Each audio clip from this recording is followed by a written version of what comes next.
जियो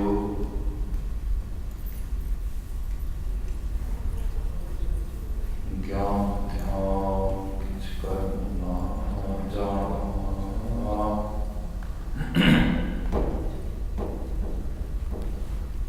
नायन निर्मल करनी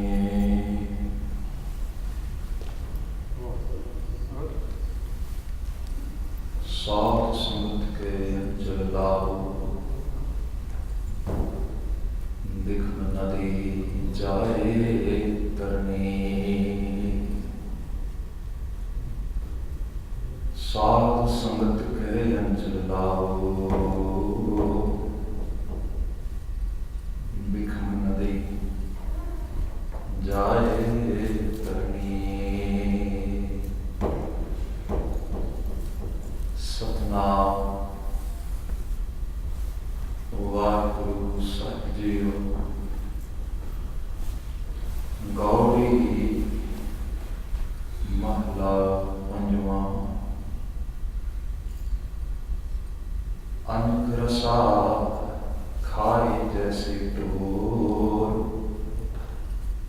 मुख की जेवरी बांधो चोर अनक रसा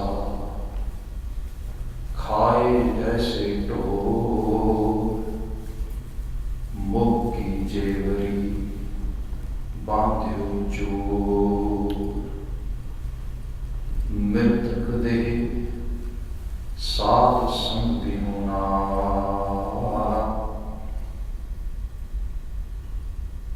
आवत जावत जोनी दुख खीना रहा अनेक वस्त्र सुंदर पहराया ज्यों डरना खेत मां डराया सदिल शरीर आवत सब कामा निफल मानुख जपै नहीं नाम कहो नानक जाको भय दयाला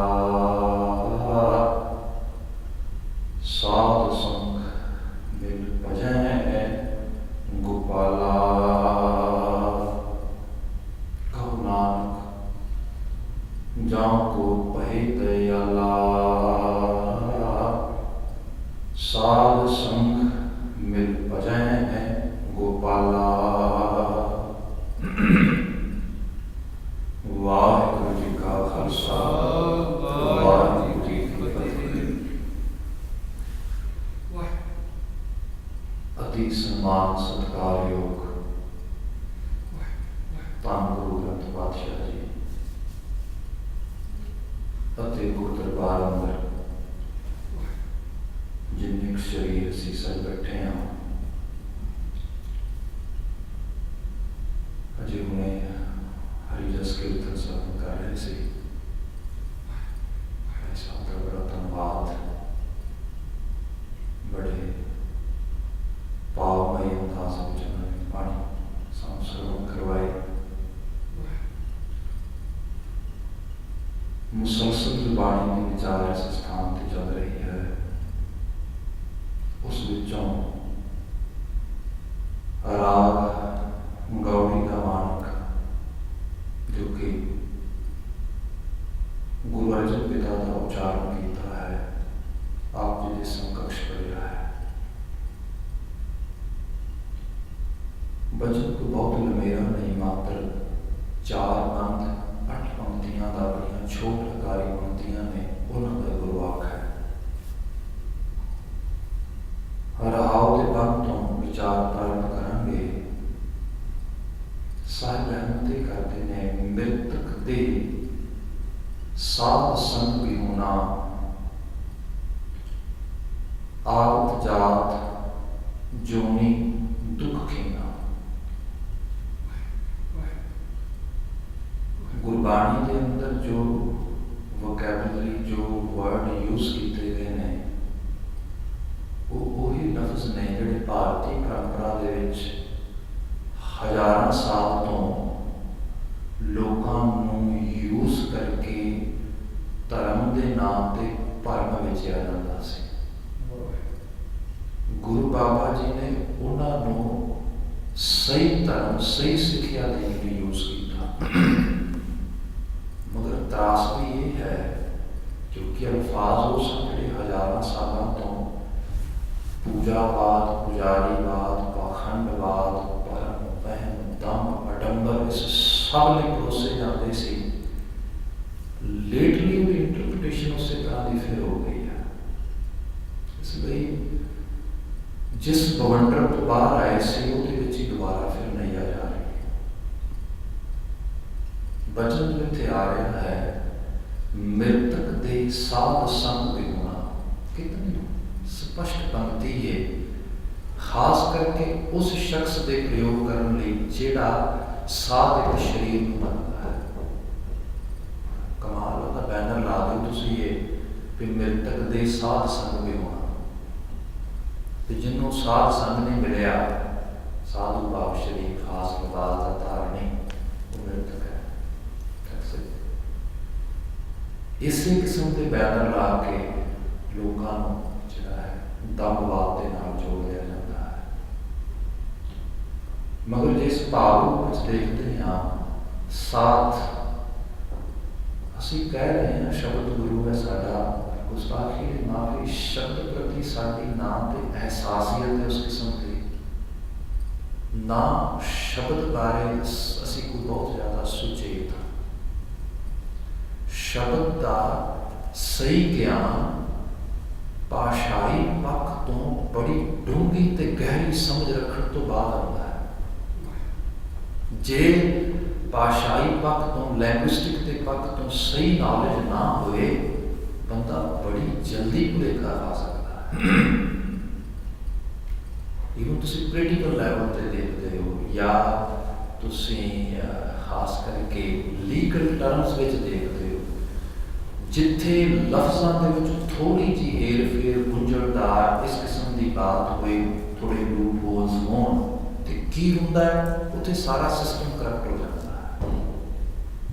ਜਦੋਂ ਉਸ ਲਫ਼ਜ਼ਾਂ ਬਾਰੇ, ਉਹਨਾਂ ਬਾਰੇ ਜਿਤਨੇ ਕਲੀਅਰ, ਜਿਤਨਾ ਸਪਸ਼ਟਤਾਈ ਹੋਏਗੀ, ਉੱਥੇ ਸਿਸਟਮ ਉਹਨਾਂ ਪ੍ਰੋਪਰ ਵਰਕ ਕਰੇਗਾ। ਸਾਡੀ ਮੁਸ਼ਕਲ ਇਹ ਬਣ ਗਈ ਕਿਉਂਕਿ ਅਲਫਾਜ਼ਾਂ ਦੇ ਨਾਲ ਉਸ ਕਿਸਮ ਦਾ ਅਸੀਂ ਜੁੜਾ ਹੀ ਨਹੀਂ ਰੱਖਿਆ। ਜਿਵੇਂ ਸਾਧ ਲਫ਼ਜ਼ ਆ ਗਿਆ, ਸਾਧ ਲਫ਼ਜ਼ ਦੇ ਜੇ ਤੁਸੀਂ ਰੂਟਸ ਦੇਖਦੇ ਹੋ, ਲਫ਼ਜ਼ਾਂ ਦੀ ਇੱਕ ਧਾਤ ਹੁੰਦੀ ਹੈ, ਉਹਦੀਆਂ ਜੜ੍ਹਾਂ ਹੁੰਦੀਆਂ, ਜੜ੍ਹਾਂ ਨੂੰ ਤੇ ਲਫ਼ਜ਼ ਦੇ ਰੂਟਸ ਨੂੰ, ਉਹਦੇ ਬੁਨਿਆਦ ਨੂੰ ਫੜੋਗੇ ਤੇ ਅਹਿਸਾਸ ਇਹ ਹੋਏਗਾ ਵੀ ਸਾਧ ਤੋਂ ਭਾਵ ਹੈ ਉਹ ਸਾਧਕ ਜਿਹੜਾ ਆਪਣੇ ਆਪ ਨੂੰ ਸਾਧਨ ਲਈ ਤਿਆਰ ਹੋ ਗਿਆ। ਬੰਦਾ ਸਾਰੀ ਦੁਨੀਆ ਸੁਧਾਰ ਦੇਣੀ ਚਾਹੁੰਦਾ, ਆਪ ਨਹੀਂ ਸੁਧਰਨਾ ਚਾਹੁੰਦਾ। ਇਹ ਸਭ ਤੋਂ ਵੱਡੀ ਖਾਮੀ ਹੈ ਬੰਦੇ ਦੀ। ਬੰਦਾ ਕਹਿੰਦਾ ਐਮ ਹੋ ਕੇ ਮੈਂ ਬਿਲਕੁਲ ਠੀਕ ਹਾਂ, ਮੇਰੇ 'ਚ ਕੋਈ ਪ੍ਰੋਬਲਮ ਨਹੀਂ ਹੈਗੀ, ਆਲੇ ਦੁਆਲੇ ਟਰਬਲ ਮੇਕਰ ਨੇ ਸਾਰੇ। ਸਾਧ ਉਹ ਜਿਹੜਾ ਇਹ ਸਮਝਦਾ ਨਹੀਂ, ਯਕੀਨਨ ਤੌਰ ਤੇ ਜੇ ਕੋਈ ਨਾ ਕੋਈ ਸਹੀ ਪੈਂਚੜਾ ਨਹੀਂ ਪੈ ਰਿਹਾ, ਮੇਰੇ 'ਚ ਖਾਮੀ ਹੋਏਗੀ। ਉਹ ਹੈ ਸਾਧਕ, ਆਪਣੇ ਆਪ ਨੂੰ ਸਾਧਨ ਲਈ ਤਿਆਰ ਹੋ ਗਿਆ। ਮਗਰ ਸਾਧਨ ਲਈ, ਸੁਧਾਰਨ ਲਈ ਤਿਆਰ ਹੋਏਗਾ, ਉਹਦੇ ਵਾਸਤੇ ਸੁਧਾਈ ਲਈ ਕੋਈ ਨਾ ਕੋਈ ਐਗਜ਼ਾਮਪਲ ਦੇ ਨਾਲ ਚਾਹੀਦੀ ਹੈ ਨਾ। ਤੁਸੀਂ ਇੱਕ ਚੀਜ਼ ਦਾ ਸੁਧਾਰ ਕਰਨਾ ਚਾਹੁੰਦੇ, ਕੋਈ ਮਾਡਲ ਤੁਸੀਂ ਲਿਆਉਣਾ ਚਾਹੁੰਦੇ, ਪਰ ਉਹਦੇ ਵਾਸਤੇ ਕੋਈ ਹੋਰ ਚੀਜ਼ ਵੀ ਤੇ ਮਾਡਲ ਹੋਏਗੀ, ਤਾਂ ਹੀ ਉਹਦੇ ਵੱਲ ਦੇਖ ਕੇ ਤੁਸੀਂ ਮਾਡਲ ਕਰੋਗੇ ਆਪਣੇ ਆਪ ਨੂੰ। ਦੈਨ ਉਹ ਮਾਡਲ ਕਿੱਥੋਂ ਆਏ? ਉਹ ਮਾਡਲ ਜ਼ਰੂਰੀ ਨਹੀਂ ਹੱਡ, ਮਾਸ, ਮਿੱਝ ਤੇ ਇਸ ਖਾਕ ਦਾ ਬਣਿਆ ਹੋਇਆ ਪੁਤਲਾ ਹੋਵੇ। ਉਹ ਮਾਡਲ ਗੁਰੂ ਬਾਬਾ ਜੀ ਨੇ ਆਈਡੀਓਲੋਜੀਕਲ ਸ਼ਬਦ ਦੇ ਰੂਪ ਵਿੱਚ ਉਚਾਰਿਆ। ਆਹ ਮਾਡਲ ਦਿੱਤਾ। ਕਿਆ ਇਹ ਬਾਣੀ ਤੁਰਕੀ, ਇਹ ਮਾਡਲ ਅਕਾਲ ਪੁਰਖ ਵਾਹਿਗੁਰੂ ਨੇ ਮੈਨੂੰ ਭੇਜਿਆ, ਮੈਂ ਵੀ ਆਪਣੇ ਆਪ ਨੂੰ ਇਹਦੇ ਅਨੁਸਾਰ ਟੈਲੀ ਕਰਾਂਗਾ, ਇਹਦੇ ਅਨੁਸਾਰ ਜਿਹੜਾ ਠੀਕ ਕਰਾਂਗਾ, ਤੂੰ ਵੀ ਕਰ। ਇੱਥੋਂ ਸਿੱਖ ਤੇ ਗੁਰੂ ਇੱਕੋ ਬੋਰਡ 'ਚ ਬਿਠਾ ਦਿੱਤੇ ਹੈ। ਗੁਰੂ ਵੀ ਸਿੱਖ ਦਾ, ਸਿੱਖ ਵੀ ਸਿੱਖ ਦਾ। ਇਹ ਅਹਿਸਾਸ ਗੁਰੂ ਮਹਾਰਾਜ ਨੇ ਪੈਦਾ ਕੀਤਾ। ਸਾਧ ਇੱਥੇ ਉਹ ਗਿਆਨ, ਉਹ ਸ਼ਬਦ, ਉਹ ਅਲਫਾਜ਼, ਉਹ ਤੁਰਕਾ ਸੁਨੇਹਾ ਹੈ ਜਿਹਦੇ ਨਾਲ ਜੁੜ ਕੇ ਅਸੀਂ ਆਪਣੀ ਜ਼ਿੰਦਗੀ ਦਾ ਸੁਧਾਰ ਕਰਦੇ ਹਾਂ। ਸਾਹਿਬ ਪਿਤਾ ਉਹਦਾ ਜ਼ਿਕਰ ਕਰਦੇ ਨੇ, ਮ੍ਰਿਤਕ ਦੇ ਸਾਧ ਸੰਗ ਵੀ ਹੋਣਾ। ਜਿਹਨੂੰ ਐਸਾ ਸਾਧ ਸੰਗ ਨਹੀਂ ਮਿਲਿਆ, ਉਹ ਜੀਵਨ ਮ੍ਰਿਤਕ ਨਿਮਿਤ ਹੈ। जिन्हें ये समझिया नहीं जिंदगी वाकया दे विच ही किस भाव, किस एहसास, किस सूझ नाल जिउणी चाहिदी है। नाल अगला जिक्र कीता आवत जात जोनी दुख खीना, आउण जाण रिकग्निशन जिन्हों असीं कह दिंदे हां, वार वार जमना, वार वार मरना। बड़ी वड्डी डिबेट है, बाणी नरक सुरग मनदी है कि नहीं मनदी, आउण जाण नूं मनदी कि नहीं मनदी। इहदे प्रति बहुत जिहड़ा है लोगों ने आपको अपने थॉट्स दिते हैं, पर जो कि इत्थे एहसास आ रहा है आवत जात जोनी दुख खीना। चलो ये जीवन के मुक्कण तो बाद कोई जूना च जाएगा, कोई जून हटाएगा, वो तो बाद दीयां गल्लां ने। जे जीवन रहिंदियां जीवन जिउण की समझ ना आई तो जिउंदे तुरदे फिरदे लोग तुहानूं कुत्तियां की बिरती च, सूर की बिरती च, हाथी की बिरती च, वासना प्रस्तगी च आम तुहानूं किवें मिलदे। बंदा कहता फला आदमी बस जी ਉਹਦੀ बिरती बड़ी माड़ी, तो पशु बिरती का मतलब की है? जिउंदे बंदा जूना हटा रहा, तो मरण तो बाद ऐसी बिरती की बनेगी? बड़ा स्पष्ट अंदाजा, कोई किसी को पूछने की लोड़ नहीं। जेड़ा जिउंदे जी उस बिरती प्रवृत्ति उस धारणा में जिउ रहा है, आखिरकार जीवन की पाया मुकती है, फिर की बनेगा? गुरु महाराज उसका जिक्र करते हैं आवत जात जोनी दुख खीना। जे जीवन रहिंदिया रहिंदिया जीवन जिउण की सही जाच ना आई तो फिर यह हाल है। अगला वाक शुरुआती बंद है अनक रसा खाए जैसे ढोर। तुसीं फिर देखो कई बार गुरबाणी के विच बड़े उल्ट बासी जिन्होंने असीं विरोधाभासी अलंकार कहने हैं, उस एहसास गुरु महाराज बात को ट्विस्ट करके लियाउंदे, फिर इन्होंने सही ढंग नाल कई बारी नहीं समझिया जाता। असीं बचन कई बार भी पढ़ते हैं भी अगे जाके ये जिक्र आएगा साहब महाराज उत्थे जाके से प्रमाण व्याख्यावां के नर मरै नर काम ना आवे, पशु मरै तस्कार सवारै, वो वाले भाव के अगे पंक्ति आउंदी उहदे ते असीं विवेचित करांगे। शायद इत्थे जिक्र करते अनक रसा खाए जैसे ढोर। ढोर डंगर को क्या जाता है? वैसे रस कस ते बंदे खाते, डंगर नहीं खाते। बहुते चटपटे खट्टे मिठे इस किस्म के सौर बिटर स्वीट ये टेस्ट बंदा भालदा, पशु नहीं भालते। तुसीं अंदाजा लगाओ, ये भी एक सच्चाई है। तुसीं होर बरीकी नाल देखो जितनियां अज बंदे को बीमारियां ते अलामतां ने, इतनियां पशुओं की दुनिया च अजे नहीं है। जिवें कॉन्स्टिपेशन हैगी, बंदियां की दुनिया दे विच ये बीमारी पेंडेमिक है, अलामत बन चुकी है। पशुओं की दुनिया इसका बहुत सा नाम निशान है। इस तरह होर बहुत सारिया अलामत ने, ऑर्गनस फेलियर जिन्होंने कह दें, डायबिटीज जिन्होंने कह दें, ब्लड प्रेशर जिन्होंने कह दें, पशुओं की दुनिया च नहीं है। रीजन इसका मुतालिया सही रूप किया जाए तो मुतालिया ये है बंदे का खान पान रहन सहन ये दुरुस्त नहीं। इस खान पान रहन सहन के रस कस बहुत ज्यादा इन्वॉल्व है, इसलिए सारे का सारा तवाजन उखड़ जाता है। मगर गुरु पिता जी कहते अनक रसा खाए जैसे ढोर। ढोर डंगर को क्या गया? हाँ किते किते, क्योंकि जिस दौरे एहतराम दे विच ये रचना आ रही है उस दौरे एहतराम दे विच अज वर्गा लाइफ स्टाइल नहीं सी है। मैडिवल पीरियड की रचना है, मध्यकालीन युग के विच आई हुई रचना है। तो उस समय दौरान रसां कसां दा अज वर्गा जिहड़ा है ये दरिया घट वगदा सी। पशुओं की दुनिया के विच किते किते जिहड़े पशु बंदियां दी सोबत विच रहिंदे ने वो रसां कसां नाल जुड़ जाते हैं। तुसीं शायद ऐसे पशु देखे होणगे जिन्हां पशुओं को कुछ खास आदतां पै जांदियां सन, जिवें उन्होंने आटा धूड़ोगे तो वो दुध उतार देंगे, आटा नहीं धूड़ोगे दुध नहीं उतारनगे, बिगड़ी हुई आदत है। पशु हुंदे सी तुसीं उन्होंने खल पानी शुरू कर दिओ, वो कई बार भुखे मर जाएंगे, तुसीं खल नहीं पाओगे पट्ठे नहीं खाणगे। एक ढीठ बिरती होंदी है, तो कई बार पशु इस बिरती नूं धारण कर लैंदा है, जिहड़ा खास करके मनुखां दी सोबत विच रहिंदा है। कुत्ते ऐसे सारी रात प्रलाप करनगे, जे मंजी ते सौण गिज गए उन्होंने मंजी ते रजाई दिओगे तो सौणगे। तुसीं बड़े शायद पंजाब विच डेरियां वगैरह देखिया होना, ना दिओगे नहीं सौणगे, सारी रात रोणगे। बिल्लियां ऐसियां जिहड़ियां खास करके समाज लोग कई बार पालते हैं, वो बिल्लियां उन्होंने खास किस्म का फूड, खास किस्म की स्नेह, ईवन बहुत सारिया बिल्लियां ऐसियां घर की कोई जिन्हें मालिक ने रखिया वो घरों बाहर निकलिया, जान लग्या उन्होंने बाय नहीं करके गया या उन्होंने प्रॉपर ढंग के नाल ब्लैस नहीं करके गया, उन्होंने जिहड़ा है उन्होंने प्रॉपर ढंग नाल पैट नहीं करके गया उन्होंने। तो जदों वापस आया उन्हें आके बिल्कुल जो जिहड़ा है उन्नी देर जिन्नी देर वो आया घर दे विच रहा वो दुबर कर दिता है, उहदे नाल भाव अपना बिहेवियर ही चेंज कर लिया। एक बिगड़ी हुई आदत है, ये है जिहड़ा पशु इस किस्म के रस कस के अंदर गलदान हो जाए। गुरु महाराज जिक्र करते अनक रसा खाए जैसे ढोर, जिवें कुछ पशु वृत्ति दे खास करके इस असी लक्षण नूं देखते हाँ, ये बंदियां च भी आ जाता है, बंदा भी इस प्रवृत्ति का धारनी हो जाता है, तो फिर सारी जिंदगी रसां कसां में समर्पित कर देता है।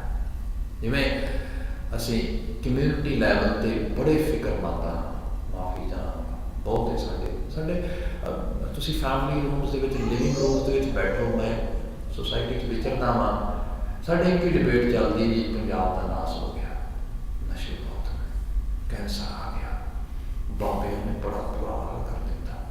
ठीक है, प्रॉब्लम तो है, ठीक कौन करेगा? मैं अपने पिंड नूं प्यार करदा, मैं अपने गिरां नूं प्यार करदा, या फिर ठीक भी तो मैनूं करना पैना, then have to be there, हो सकता है कईयां को ऐसे सोर्सेज ने, कैसे इंतजामियत है, इतने सब ठीक हो गया, एक सर्टन पीरियड दे विच बच्चे पढ़ गए हैं, विआह रहे सब कुछ, हुण जा सकते हैं, टाइम है, देखो एनर्जी भी है, सोर्सेज भी है, बट रह नहीं सकते उत्थे जाके, क्यों? इट्स टू हार्ड, आदि यूज टू हो गए हैं, इत्थे गर्म पानी प्रॉपर मिलता है, 24 आवर लाइट मिलती है, ये सिस्टम बड़ा वधिया है, ये सब कुछ हुणे ना समा बतीत कर लिया, कर नहीं सकते। एक ही है, यो वृत्ति है मोह की जेबरी बांधे चोर, इन्हां रसां कसां दी मोह विच ऐसे पज गए हैं, जिवें कोई आदमी चोर है। चोर की हुंदा है? तुसीं इन्हां मुल्कां 'च देखो, लत लग जाती बंदे नूं माड़ा काम करन दी, सिस्टम अगेंस्ट हो जाता, सोसाइटी अगेंस्ट हो जाती, फैमिली अगेंस्ट हो जाती, पर वो लत नहीं छड्ड सकता। वो जेवरी जैसा बंजा होंदा है, वो अल्टीमेटली वो कहता भी मैं की करा, आखिरकार असी पंजाबी के अखाण यूज करते हैं कि चोर चोरी तो जाए, हेराफेरी तो किवें जाए, आदत बन गई बस आ गल। ये जिहड़े रस कस ने जिंदगी दे विच, इन्हां दी भी अहमियत ये बन जाती है, तो हर बंदे नूं इहदी चाप लग जाती, चेटक लग जाती।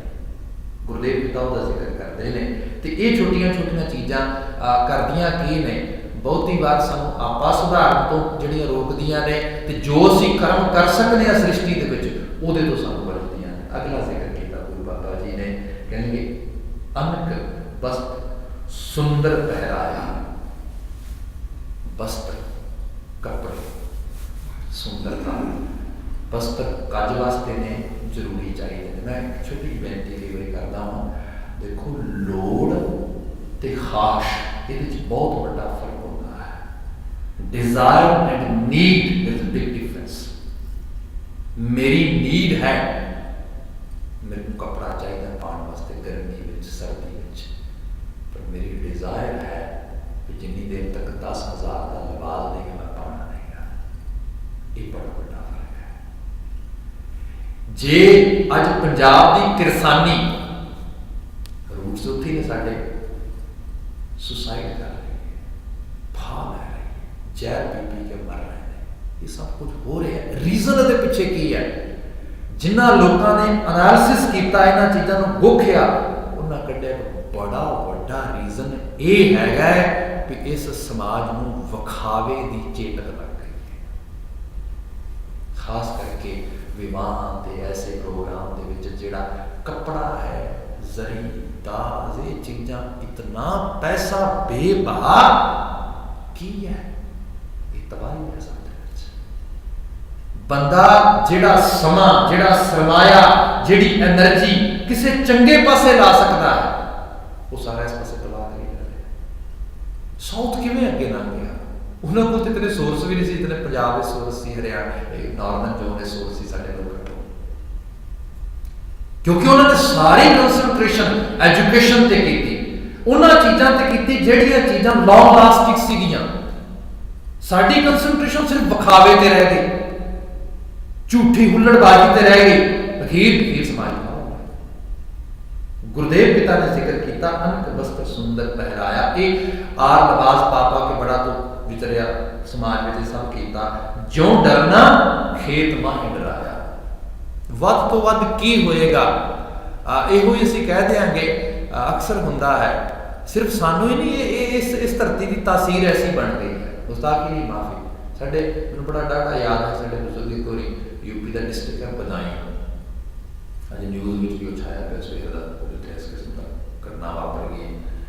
ਤੇ ਉੱਥੇ ਫਾਦਰ ਸਾਹਿਬ ਗਏ ਤੇ ਸਾਡੇ ਉੱਥੇ ਜਿਹੜਾ ਹੈ ਸਨਾਤਨੀ ਮਤ ਨਾਲ ਜੁੜੇ ਹੋਏ ਬਾਣੀਆ ਪਰਿਵਾਰ ਸੀਗਾ, ਤੇ ਉਹਨਾਂ ਦੀ ਕੋਈ ਰਿਸ਼ਤੇਦਾਰੀ ਪੈਂਦੀ ਹੈ ਬਦਾਈ ਦੇ ਵਿੱਚ, ਕਿਉਂਕਿ ਕੰਮ ਸੀਗਾ ਤੇ ਠਹਿਰਾਅ ਉਹਨਾਂ ਕੋਲ ਪਾ ਲਿਆ। ਤੇ ਅਖੀਰ ਰਾਤ ਨੂੰ ਕਿਤੇ ਗੱਲਾਂ ਬਾਤਾਂ ਹੋਈਆਂ, ਤੇ ਗੱਲਾਂ ਬਾਤਾਂ ਦੌਰਾਨ ਫਾਦਰ ਸਾਹਿਬ ਨੇ ਬਾਅਦ 'ਚ ਆ ਕੇ ਦੱਸਿਆ, ਉਹ ਕਹਿੰਦੇ ਜੀ ਅਸੀਂ ਚਾਹੁੰਦੇ ਹਾਂ ਵੀ ਜਿਹੜੇ ਤੁਹਾਡੇ ਉੱਥੇ ਬਾਣੀ ਰਹਿੰਦੇ ਨੇ ਉਹਨਾਂ ਦੇ ਨਾਲ ਜਿਹੜਾ ਆਪਣੇ ਬੇਟੇ ਦਾ ਰਿਸ਼ਤਾ ਕਰ ਦਿੱਤਾ ਜਾਏ ਉੱਧਰ। ਉਹ ਬਦਾਈ ਦੀ ਫੈਮਿਲੀ ਕਿ ਸਾਡੇ ਬੇਟੇ ਦਾ ਰਿਸ਼ਤਾ ਉੱਧਰ ਹੋ ਜਾਏ। ਤੇ ਗੱਲਬਾਤ ਹੋਈ ਤੇ ਨਾਲ ਹੀ ਕਿਤੇ ਫਾਦਰ ਸਾਹਿਬ ਦੇ ਨਾਲ ਜਿਹੜਾ ਉਹਨਾਂ ਦਾ ਬੰਦਾ ਇੱਧਰੋਂ ਗਿਆ ਸੀ, ਕਹਿੰਦੇ ਜੀ ਬੇਟੀ ਦਾ ਰਿਸ਼ਤਾ ਉੱਧਰ ਕਰ ਦਿਓ। ਕਹਿੰਦੇ ਨਹੀਂ, ਬੇਟੀ ਦਾ ਰਿਸ਼ਤਾ ਉੱਧਰ ਨਹੀਂ ਕਰ ਸਕਦੇ। ਕਹਿੰਦੇ ਰੀਜ਼ਨ ਇਹ ਹੈਗਾ ਕਿ ਜਿਤਨਾ ਉਹਨਾਂ ਦਾ ਸਟੈਂਡਰਡ ਹੈਗਾ ਦਾਜ ਦਹੇਜ ਦਾ ਉਸ ਇਲਾਕੇ ਦੇ ਵਿੱਚ, ਜਿਸ ਕਿਸਮ ਦਾ ਲੋਕਾਂ ਨੇ ਰੂਟੀਨ ਇੱਕ ਬਣਾ ਦਈਏ, ਉਹ ਅਸੀਂ ਪੂਰੀ ਨਹੀਂ ਕਰ ਸਕਦੇ। ਹਾਂ ਬੇਟੀ ਉਹ ਦੇ ਦੇਣ ਕਿਉਂਕਿ ਉਹ ਪੂਰੀ ਕਰਨਗੇ, ਉਹਨੂੰ ਅਸੀਂ ਨया ਪਰ ਆਪਣੇ ਵੱਲੋਂ ਅਸੀਂ ਨਹੀਂ ਦੇਣੀ, ਕਿਉਂਕਿ ਉਹਨਾਂ ਦਾ ਜਿਹੜਾ ਸਟੈਂਡਰਡ ਹੈ ਉਹ ਅਸੀਂ ਕੰਪਲੀਟ ਨਹੀਂ ਕਰ ਸਕਦੇ, ਪੂਰਾ ਨਹੀਂ ਕਰ ਸਕਦੇ। ਕੀ ਭਾਵ ਹੈ ਵੀ ਉਹਨਾਂ ਤੋਂ ਇੱਕ ਤਰ੍ਹਾਂ ਦੀ ਡਰ ਹੈ, ਯਰਕਾਹਟ ਹੈ। ਰਿਸ਼ਤਾ ਜੋੜਦੇ ਉਹ ਬੰਦਾ ਕਹਿੰਦਾ ਵੀ ਨਹੀਂ ਇਹਨਾਂ ਤੋਂ ਤੇ ਦੂਰ ਹੀ ਭਲਾ, ਇਹਨਾਂ ਨਾਲ ਐਸਾ ਰਿਸ਼ਤਾ ਨਾ ਜੁੜੇ। ਗੁਰੂ ਬਾਬਾ ਜੀ ਕੀ ਕਹਿੰਦੇ, ਜਿਉਂ ਡਰਨਾ ਖੇਤ ਮਾਹੀ ਡਰਾਇਆ।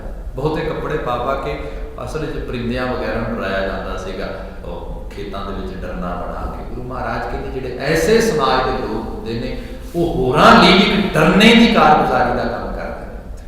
ਤਾਂ ਉਸ ਸਮਾਜ ਦੇ ਆਲੇ ਦੁਆਲੇ ਦਾ ਤਬਕਾ ਵੀ ਡਰਦਾ ਕਿ ਕਾਸ਼, ਬਹੁਤ ਸਾਰੇ ਆਦਮਪੁਰ ਉੱਥੇ ਬੇਸ ਬਣਿਆ ਹੈਗਾ, ਉੱਥੇ ਬਹੁਤੇ ਬੰਦੇ ਰਹਿੰਦੇ ਨੇ, ਤੇ ਕਈ ਵਾਰ ਬੰਦੇ ਜਿਹੜੇ ਨੇ ਉਹਨਾਂ ਇਲਾਕਿਆਂ ਤੋਂ ਆਉਂਦੇ ਨੇ ਜਿੱਥੇ ਬੜੀ ਮੁਫਲਸੀ ਬੜੀ ਗਰੀਬੀ ਹੈ।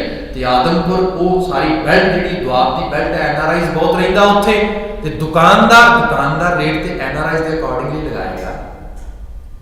ਤੇ ਅਕਸਰ ਮੈਂ ਦੇਖਿਆ, ਕਿਉਂਕਿ ਮੈਂ ਬੇਸ ਤੇ ਕਈ ਵਾਰੀ ਸਾਡੇ ਕੋਲ ਸੱਜਣ ਮਿੱਤਰ ਗਏ, ਉਹ ਕਹਿੰਦੇ ਜੀ ਅਸੀਂ ਇੱਥੇ ਖਰੀਦਦਾਰੀ ਨਹੀਂ ਕਰਦੇ। ਕਿਉਂ? ਕਹਿੰਦੇ ਅਸੀਂ ਅਫੋਰਡ ਨਹੀਂ ਕਰ ਪਾਉਂਦੇ। ਸੇਮ ਚੀਜ਼ ਜਿਹੜੀ ਇੱਥੇ ਅਸੀਂ ਆਪਣੇ ਉੱਥੇ ਇਲਾਕੇ ਜਾ ਕੇ ਖਰੀਦਦੇ ਹਾਂ, ਉਹਦੀ ਪ੍ਰਾਈਸ ਹਾਫ ਹੈ। ਅਸੀਂ ਡਰਦੇ ਹਾਂ, ਜੋ ਡਰਨਾ ਖੇਤ ਮਾਹੀ ਡਰਾਇਆ। ਇਸ ਸਮਾਜ ਲਈ ਵੀ ਇਸ ਕਿਸਮ ਦਾ ਸਾਰੇ ਦਾ ਸਾਰਾ ਵਰਤਾਓ ਹੁੰਦਾ ਹੈ। ਅਗਲਾ ਜ਼ਿਕਰ ਕੀਤਾ, ਸਗਲ ਸ਼ਰੀਰ ਆਪ ਸਭ ਕਾਮ, ਨਿਫਲ ਮਨ ਜਪੈ ਨਹੀਂ ਨਾਮ। ਜਿਵੇਂ ਪਹਿਲਾਂ ਬੇਨਤੀ ਕੀਤੀ ਉਸ ਖਾਸ ਪ੍ਰਮਾਣ ਦੀ, ਨਰੂ ਮਰੈ ਨਰ ਕਾਮ ਨ ਆਵੈ, ਪਸ਼ੂ ਮਰੈ ਤਿਸਕਾਰ ਸੁਭਾਰੈ। ਇਹਦੇ ਤੇ ਅਕਸਰ ਅੱਜ ਕੱਲ੍ਹ ਕੁਝ ਲੋਕ ਟਿੱਪਣੀ ਕਰਦੇ ਨੇ, ਦੇਖੋ ਜੀ ਕਹਿੰਦੇ ਨੇ ਗੁਰਬਾਣੀ ਸਰਵਕਾਲੀ ਹੈ, ਸਰਵਦੇਸ਼ੀ ਹੈ। ਇਹਦਾ ਸੁਨੇਹਾ ਜਿਹੜਾ ਹੈ ਦੇਸ਼ ਕਾਲ ਸੀਮਾ ਦੀ ਹੱਦ ਤੋਂ ਪਰੇ ਹੈ। ਇਹ 500 ਸਾਲ ਪਹਿਲਾਂ ਵੀ ਸੱਚ ਸੀ, ਅੱਜ ਵੀ ਸੱਚ ਹੈ, ਪਰ ਹਕੀਕਤ ਤੇ ਇਹ ਹੈ ਕਿ ਪੁਰਾਣੇ ਸਮੇਂ ਬੰਦਾ ਮਰਦਾ ਹੋਵੇ ਕਿਸੇ ਕੰਮ ਨਹੀਂ ਆਉਂਦਾ, ਹੁਣ ਅੱਜ ਤੇ ਬੰਦਾ ਮਰਦਾ ਹੈ, ਤੇ ਜੇ ਉਹ ਸੋਈ ਢੰਗ ਨਾਲ ਪੇਪਰ ਵਗੈਰਾ ਭਰੇ ਹੋਣ ਤੇ ਬੰਦਾ ਤੇ ਬੜੇ ਕੰਮ ਹੁੰਦਾ। ਉਹਦੇ ਜਿਹੜੇ ਨੇ ਈਵਨ ਉਹਦੇ ਬੋਡੀ ਦੇ ਟਿਸ਼ੂ ਵੀ ਕੱਢ ਲੈ ਸਕਦੇ, ਅੱਖਾਂ ਕੱਢਦੀਆਂ ਸਕਦੀਆਂ ਨੇ, ਉਹਦੀਆਂ ਔਰਗਨਸ ਕੱਢ ਲੈ ਜਾਂਦੇ। ਕਿੰਨਾ ਯੂਜ਼ ਹੁੰਦਾ ਹੈ। ਇਹਦਾ ਮਤਲਬ ਗੁਰਬਾਣੀ ਦੇ ਵਿੱਚ ਵੀ ਠੀਕ ਨਹੀਂ ਲਿਖਿਆ। ਈਵਨ ਪਸ਼ੂ ਉਹਨਾਂ ਕੰਮ ਨਹੀਂ ਆਉਂਦਾ ਜਿੰਨਾ ਬੰਦਾ ਕੰਮ ਆ ਜਾਂਦਾ ਹੈ। ਬੜੀ ਬਾਰੀਕੀ ਨਾਲ ਫਿਰ ਉਹ ਭਾਵ ਨੂੰ ਪੜ੍ਹੋ ਤੁਸੀਂ। ਗੁਰਦੇਵ ਮਹਾਰਾਜ ਕੀ ਕਹਿ ਰਹੇ ਨੇ, ਨਰੂ ਮਰੈ ਨਰ ਕਾਮ ਨ ਆਵੈ। ਨਰੂ ਨਰ ਬਿਰਤੀ ਬੰਦੇ ਦੇ ਵਿੱਚੋਂ, ਪੰਜਾਬੀ ਦਾ ਬੜਾ ਪਿਓਰ ਲਫ਼ਜ਼ ਹੈ, ਫਲਾ ਆਦਮੀ ਨਰ ਆਦਮੀ ਹੈ ਜੀ। ਉਹਦੇ ਨਰ ਆਦਮੀ ਬਹੁਤ ਦਾਨਾ ਪੁਰਖ ਹੈ, ਵਾਕਿਆ 'ਚ ਅਸੂਲਾਂ ਤੇ ਜਿਉਣ ਵਾਲਾ ਇਨਸਾਨ ਹੈ।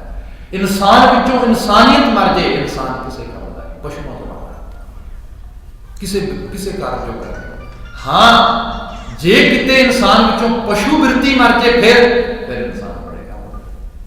ਜੇ ਪਸ਼ੂ ਬਿਰਤੀ ਅੰਦਰੋਂ ਖਤਮ ਹੋ ਜੇ, ਬੰਦੇ ਨੂੰ ਸੁਰਤ ਦਿਮਾਗ ਆ ਜਾਏ, ਯਕੀਨਨ ਤੌਰ ਤੇ ਬੰਦਾ ਦੇਵਤਿਆਂ ਤੋਂ ਭਲਾ ਹੈ। ਕਿਉਂਕਿ ਦੇਵਤੇ ਤੇ ਖਬਰੇ ਕਦੋਂ ਆਉਣਗੇ, ਬੋੜਨਗੇ, ਜਿਨ੍ਹਾਂ ਨੂੰ ਲੋਕੀ ਯਾਦ ਕਰਦੇ ਨੇ ਹਜ਼ਾਰਾਂ ਸਾਲਾਂ ਤੋਂ। ਬੰਦਾ ਧਰਤੀ ਤੇ ਮੌਜੂਦ ਹੈ, ਉਹ ਤੇ ਕਿਸੇ ਨਾਲ ਵੀ ਬੌੜੀ ਕਰ ਸਕਦਾ, ਭਲਾ ਕਰ ਸਕਦਾ, ਕੰਮ ਸਵਾਰ ਸਕਦਾ, ਕਾਰਜ ਕਿਸੇ ਦੇ ਰਾਸ ਕਰਾ ਸਕਦਾ ਹੈ। ਇਸ ਲਈ ਉਸ ਅਹਿਸਾਸ ਵਿੱਚ ਉਹ ਵਾਕ ਲਿਖਿਆ, ਜਿਹੜਾ ਆਹ ਵਾਕ ਹੈ, ਸਗਲ ਸ਼ਰੀਰ ਆਵਤ ਸਭ ਕਾਮ। ਤੇ ਖੁਦ ਵੀ ਬੇਨਤੀ ਕਰਾਂ, ਜਿਹੜੇ ਕਹਿੰਦੇ ਨੇ ਵੀ ਸ਼ਾਇਦ ਪੁਰਾਣੇ ਸਮੇਂ ਬੰਦੇ ਦਾ ਸਰੀਰ ਕੰਮ ਨਹੀਂ ਸੀ ਆਉਂਦਾ, ਨਹੀਂ, ਪੁਰਾਣੇ ਸਮੇਂ ਵੀ ਬੰਦੇ ਦਾ ਸਰੀਰ ਬਹੁਤ ਕੰਮ ਆਉਂਦਾ ਸੀਗਾ। ਬਹੁਤ ਸਾਰੀਆਂ ਦਵਾਈਆਂ ਐਸੀਆਂ ਜਿਵੇਂ ਪਿੱਛੇ ਕਰਕੇ ਰਾਮਦੇਵ ਦਾ ਰੌਲਾ ਪਿਆ ਸੀਗਾ, ਬਾਅਦ ਚੋਂ ਗੱਲ ਦਬਾਈ ਗਈ। ਜਿਹੜੀਆਂ ਦੇਸੀ ਦਵਾਈਆਂ ਸੀਗੀਆਂ ਉਹਦੇ ਵਿੱਚ ਕੋਈ ਛੋਟੀ ਨਹੀਂ ਸੀ, ਕਾਂਗਰਸ ਪਾਰਟੀ ਦੀ ਜਿਹੜੀ ਉਹਨਾਂ ਦੀ ਮਹਾਸਚਿਵ ਸੀ, ਜਿਹੜੀ ਚੀਫ ਸੈਕਟਰੀ ਹੈਗੀ, ਉਹਨੇ ਗੱਲ ਔਨ ਦਾ ਰਿਕਾਰਡ ਕਹੀ ਸੀਗੀ ਪਾਰਲੀਮੈਂਟ ਦੇ ਵਿੱਚ ਕਿ ਜਿਹੜੀਆਂ ਇਹਦੀਆਂ ਦਵਾਈਆਂ ਨੇ ਉਹਨਾਂ ਦੇ ਵਿੱਚ ਬੰਦਿਆਂ ਦੀਆਂ ਹਿਊਮਨ ਰਿਮੇਨਸ ਜਿਹੜਾ ਹੈ, ਬੰਦੇ ਦੀਆਂ ਹੱਡੀਆਂ ਦੇ ਕੋਈ ਤੱਤ ਪਾਏ ਗਏ। ਡੈਫੀਨੇਟਲੀ ਪੁਰਾਣੇ ਸਮੇਂ ਤੋਂ ਦਵਾਈਆਂ ਦੇ ਚੂਰਮੇ ਇਸ ਕਿਸਮ ਦੇ ਬਣਦੇ ਰਹੇ। ਬੰਦੇ ਦੇ ਸਰੀਰ ਦਾ ਬਹੁਤ ਵੱਡਾ ਹਿੱਸਾ ਜਿਹੜਾ ਹੈ ਉਹ ਪ੍ਰਯੋਗ ਉਤਰੇ ਕੀਤਾ ਜਾਂਦਾ ਸੀ। ਸਿਰਫ ਇਹ ਸੀਗਾ ਕਿਉਂਕਿ ਇਸ ਕਿਸਮ ਦੀ ਜਿਹੜੀ ਦਵਾਈ ਔਖਦ ਸੀ ਕਿ ਆਮ ਆਦਮੀ ਤੱਕ ਰਸਾਈ ਨਹੀਂ ਸੀ, ਰਾਜੇ ਰਜਵਾੜੇ ਸਭ ਯੂਜ਼ ਕਰਦੇ ਸੀ, ਇਸੇ ਕਰਕੇ ਇਹਨਾਂ ਲੰਮੀਆਂ ਉਮਰਾਂ ਭੋਗਦੇ ਸੀ। ਉਸ ਸਮੇਂ ਵੀ ਬੰਦੇ ਦੇ ਸਰੀਰ ਨੂੰ ਦਵਾਈਆਂ ਵਾਸਤੇ, ਹੋਰਾਂ ਚੀਜ਼ਾਂ ਵਾਸਤੇ ਯੂਜ਼ ਕੀਤਾ ਜਾਂਦਾ ਸੀ, ਅੱਜ ਵੀ ਯੂਜ਼ ਕੀਤਾ ਜਾਂਦਾ ਹੈ। ਸੋ ਸਾਹਿਬ ਪਿਤਾ ਜਿਹੜਾ ਇੱਥੇ ਜ਼ਿਕਰ ਕਰਦੇ, ਸਗਲ ਸਰੀਰ ਆਪ ਸਭ ਕਾਮ, ਸਾਰੇ ਸਰੀਰ ਜਿਹੜੇ ਨੇ ਉਹ ਕਿਸੇ ਨਾ ਕਿਸੇ ਕੰਮ ਹੁੰਦੇ ਨੇ। ਨਿਹਫਲ ਮਾਨੁਖ ਜਪੈ ਨਹੀਂ ਨਾਮ, ਜਿਹੜਾ ਮਨੁੱਖ ਨਾਮ ਅਕਾਲ ਪੁਰਖ ਵਾਹਿਗੁਰੂ, ਕਿਉਂਕਿ ਦੋ ਹੀ ਚੀਜ਼ਾਂ ਬੰਦੇ ਦੀ ਮੱਤ ਬੰਦੇ ਦੇ ਇਸ ਕਲਬੂਤ ਵਿੱਚ ਲੈ ਕੇ ਆਉਂਦੀਆਂ ਨੇ, ਇੱਕ ਰੱਬ ਦਾ ਭੈ, ਦੂਜਾ ਮੌਤ ਦਾ ਭੈ। ਈਸ਼ਵਰ ਤੇ ਮੌਤ ਦੋ ਚੀਜ਼ਾਂ ਨੇ ਜਿਹੜੀਆਂ ਬੰਦੇ ਨੂੰ ਅਹਿਸਾਸ ਕਰਾਉਂਦੀਆਂ ਨੇ ਬੰਦਾ ਬਣ ਕੇ ਰਿਹਾ ਕਰ। ਨਹੀਂ ਤੇ ਬਹੁਤੀ ਵਾਰ ਬੰਦਾ ਕਿੱਥੇ, ਬੰਦਾ ਤੇ ਹਵਾਵਾਂ ਨੂੰ ਤਲਵਾਰਾਂ ਮਾਰਦਾ, ਹੰਕਾਰ ਦੇ ਫੁੰਕਾਰੇ ਮਾਰਦਾ, ਕਿਸੇ ਦੇ ਨੇੜੇ ਟੁਕਣ ਨੂੰ ਤਿਆਰ ਨਹੀਂ ਹੈਗਾ। ਇਹ ਦੋ ਚੀਜ਼ਾਂ ਜਿਹੜੀਆਂ ਨੇ ਬੰਦੇ ਦੀ ਸੁਰਤ ਨੂੰ ਲਿਆਉਂਦੀਆਂ। ਇੱਥੇ ਨਾਮ ਦਾ ਦੋਵਾਂ ਚੀਜ਼ਾਂ ਦਾ ਪ੍ਰਤੀਕ ਹੈ। ਨਾਮ ਪ੍ਰਤੀਕ ਹੈ ਆਪਣੇ ਆਪੇ ਨੂੰ ਖਤਮ ਕਰਨ ਦਾ, ਆਪਣੀ ਅਹੰਗ ਬਿਰਤੀ ਨੂੰ, ਆਪਣੀ ਮੈਂ ਮੇਰੀ ਨੂੰ, ਆਪਣਾ ਸਭ ਚੀਜ਼ਾਂ ਮੁਕਾ ਦੇਣ, ਉਹ ਨਾਮ ਹੈ। ਨਾਮ ਪ੍ਰਤੀਕ ਹੈ ਰੱਬ ਦੀ ਹੋਣ ਦਾ, ਦੋਵਾਂ ਨੂੰ ਮੰਨੇ ਬੰਦਾ। ਗੁਰੂ ਮਹਾਰਾਜ ਨੇ ਦੋਵੇਂ ਮੰਨ ਲਈਆਂ। ਸਮਝ ਨਹੀਂ ਪਰ ਮਾਨੁਖ ਜਪੈ ਨਹੀਂ ਨਾਮ, ਤੂੰ ਜੇ ਮੰਨੇਗਾ ਤੇ ਜੀਵਨ ਤੇਰਾ ਫਲਦਾਇਕ ਹੋਏਗਾ, ਨਹੀਂ ਤੇ ਨਿਫਲ ਹੈ, ਜਨਮ ਬੇਕਾਰ ਹੈ ਤੇਰਾ ਜੀਵਨ। ਅੰਤਲੀਆਂ ਬਣਦੀਆਂ ਨੇ ਕਹੋ ਨਾਨਕ ਜਾਂ ਕੋ ਭੈ ਦਇਆਲ, ਪਰ ਅਲਟੀਮੇਟਲੀ ਬਾਣੀ ਦਾ ਨਿਰਣਾ ਇੱਥੇ ਆ ਕੇ ਮੁੱਕਦਾ ਹੈ, ਆਪਣੇ ਵੱਸ ਕੁਝ ਨਹੀਂਗਾ। ਇਸ ਲਈ ਗੁਰਦੁਆਰਾ ਹੈ, ਧਰਮ ਸਥਾਨ ਹੈ, ਭਜਨ ਬੰਦਗੀ ਹੈ। ਫਿਰ ਆਗੋ ਪਰਮ ਹਸਤੀ ਦੇ ਸਾਹਮਣੇ ਬੰਦਾ ਵਾਸਤਾ ਪਾਉਂਦਾ ਹੈ, ਰੱਬ ਜੀ ਇਹ ਤੇਰੀ ਦਾਤ ਹੈ, ਤੇਰੀ ਸੌਗਾਤ ਹੈ, ਮੈਂ ਐਫਰਟ ਵੀ ਕਰਾਂਗਾ, ਹੋ ਸਕਦਾ ਹੈ ਮੈਨੂੰ ਫਲੀਭੂਤ ਨਾ ਹੋ ਸਕਾਂਗਾ, ਤੂੰ ਰਹਿਮਤ ਕਰ ਦੇ। ਅਲਟੀਮੇਟਲੀ ਤੇਰੀ ਬਲੈਸਿੰਗ ਹੈ। ਇੱਥੇ ਜ਼ਿਕਰ ਕੀਤਾ ਗਿਆ ਕਹੋ ਨਾਨਕ ਜਾਂ ਕੋ ਭੈ ਦਇਆਲ, ਜਿਹਦੇ ਤੇ ਉਹ ਆਪ ਦਇਆ ਪਲਸ ਆਲਿਆ, ਦਇਆ ਦਾ ਕਰ ਰਹਿਮਤ ਕਰੇ। ਸਾਧ ਸੰਗ ਮਿਲ ਭਜੈ ਗੋਪਾਲ, ਉਹ ਫਿਰ ਸਾਧ ਸੰਗ ਵਿੱਚ ਆ ਜਾਂਦਾ ਹੈ। ਸਾਧ ਸੰਗ ਐਸਾ ਸਮੂਹ, ਐਸਾ ਇਕੱਠ, ਵਕਤ ਬਣਿਆ ਜੇ ਕਿਤੇ ਤੁਹਾਡੀ ਸੰਗਤ ਦੇ ਦੀਦਾਰ ਹੋਏ ਇੱਥੇ, ਆਪਾਂ ਉਹਨਾਂ ਬਾਤਾਂ ਤੇ ਵਿਚਾਰ ਕਰਾਂਗੇ, ਕਿਉਂਕਿ ਗੁਰਬਾਣੀ ਦੇ ਵਿੱਚ ਇੰਡੀਵਿਜੂਅਲ ਮੁਕਤੀ ਦੀ ਕੋਈ ਥਾਂ ਨਹੀਂ ਹੈ। ਗੁਰਬਾਣੀ ਸਮੂਹਕ ਮੁਕਤੀ ਦੀ ਬਾਤ ਕਰਦੀ ਹੈ। ਮੈਂ ਸੋਚਾਂ ਮੈਂ ਇਕੱਲਾ ਮੁਕਤੀ ਲੈ ਲਾਂ, ਮੇਰਾ ਪਰਿਵਾਰ, ਮੇਰਾ ਸਮਾਜ ਸਭ ਕਰ ਹੋ ਜਾਏਗਾ ਤੇ ਮੈਂ ਬਚ ਜਾਵਾਂਗਾ, ਐਸਾ ਨਹੀਂ ਹੋ ਸਕਦਾ। ਇਹ ਬੰਦਾ ਸਮਾਜ ਵਿੱਚ ਜਿਉਂਦਾ, ਸਮਾਜ ਦੇ ਨਾਲ ਹੀ ਮੁਕਤੀ ਮਿਲਦੀ ਹੈ, ਸਮਾਜ ਦੇ ਨਾਲ ਹੀ ਜਿਹੜੀ ਹੈ ਅਲਾਮਤ ਮਿਲਦੀ ਹੈ। ਇਸ ਲਈ ਗੁਰੂ ਬਾਬਾ ਜੀ ਤੇ ਜ਼ਿਕਰ ਕਰਦੇ ਕਹਿਣ ਲੱਗੇ ਸਾਧ ਸੰਗ ਮਿਲ ਭਜੈ ਗੋਪਾਲ, ਜੇ ਕਿਤੋਂ ਦਇਆਵਾਨ ਹੋਏ, ਕਿਰਪਾ ਦੇ ਘਰ ਵਿੱਚ ਆਏ, ਬੰਦਾ ਐਸਾ ਸਾਧੂ ਸੰਗ ਸੁਰਜੀਤ ਕਰਦਾ। ਤੇ ਸਾਧੂ ਸੰਗ ਜਿੱਥੇ ਐਸੇ ਸਾਧਕ ਇਕੱਠੇ ਹੁੰਦੇ ਨੇ ਸਮਾਜ ਦੇ ਇੱਕ ਹਿੱਸੇ ਦੇ ਵਿੱਚ, ਤੇ ਖਾਸ ਕਰਕੇ ਉਸ ਹਿੱਸੇ ਦਾ ਪ੍ਰਤੀਕ ਸਤ ਸੰਗ ਬਣਦਾ ਹੈ, ਜਿੱਥੇ ਸਤ ਸੰਗਤ ਦਾ ਐਸਾ ਮੁਹਾਜ ਖੜਾ ਹੋਵੇ, ਜਿਹਦੇ ਚੋਂ ਬੰਦਾ ਐਸੀ ਆਤਮਿਕ ਤੇ ਮਾਨਸਿਕ ਖੁਰਾਕ ਤੇ ਸੇਧ ਲੈ ਕੇ ਸੁਚੱਜੇ ਜੀਵਨ ਨੂੰ ਜਿਉਣ ਲਈ ਤਤਪਰ ਹੋ ਸਕੇ, ਤਿਆਰ ਹੋ ਸਕੇ। ਸਾਹਿਬ ਰਹਿਮਤ ਕਰਨ ਇਹਨਾਂ ਆਲਮੀ ਵਾਕਾਂ ਚੋਂ ਸਾਨੂੰ ਵੀ ਕੁਝ ਪ੍ਰੇਰਨਾ ਮਿਲੇ, ਇਹ ਧਿਆਨ ਰੱਖਣਾ। ਆਪ ਜਿਤਨੀ ਲਿਖੀ ਜਾਏ ਕਿ ਬੜਾ ਧੰਨਵਾਦ, ਖਾਦਿਮ ਨੂੰ ਆਪਣੀ ਹਾਜ਼ਰੀ ਦੇ ਨਾਲ ਨਵਾਜਿਆ, ਬਹੁਤ ਸ਼ੁਕਰਗੁਜ਼ਾਰ। ਸੋ ਆਪ ਭਾਈ ਸਾਹਿਬ ਦਾ ਸੌਦਾ ਚਾਹ ਕਰਨਗੇ, ਖਾਲਸਾ ਹਿੰਦੂ ਇਜਾਜ਼ਤ ਤੋਂ ਕਹਿ ਲੈਣਾ ਜੀ, ਵਾਹਿਗੁਰੂ ਜੀ ਕਾ ਖਾਲਸਾ।